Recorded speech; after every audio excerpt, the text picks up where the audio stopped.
Hey, Norway family, it's Pastor Mark again. Glad to be with you in this absolutely gorgeous spring day.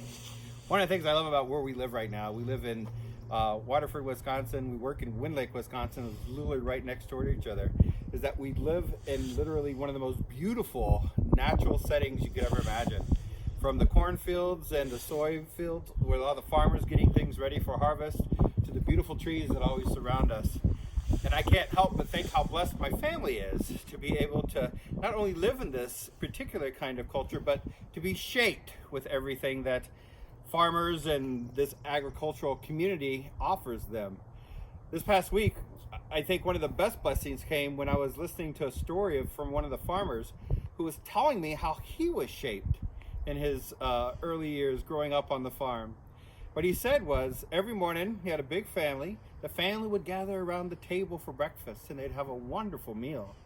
But every time they would have this meal, inevitably Grandma would always eat her oatmeal cold. I looked at him and I said, well, is that by choice? And he goes, no, it never was. You see, Grandma would start off by making the food for everybody before they'd go out for the day. And she'd make a huge breakfast full of pancakes and sausage and eggs and everything else you could imagine. Well, as the rest of the family would gather around the table, Grandma would come in with her Bible. She would then open it up and she would begin to read passages pertaining to each of us. After she read her devotion, she'd look at each and every one of us and she'd say a very special prayer for us. Only when she was satisfied with all of the prayers that she would offer for all of the family would she then ask us to bow our heads. And of course, we'd all bow our heads and they would pray.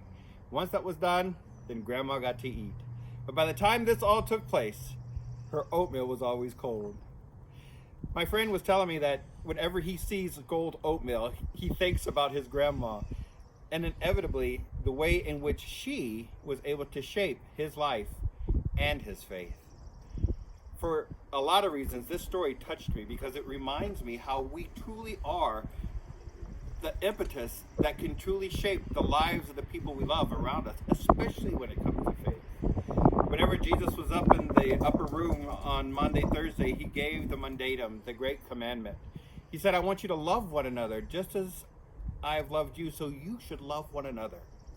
Brothers and sisters, I think that's how we do it. By our willingness to get involved, to look at people, to be examples of what that love looks like.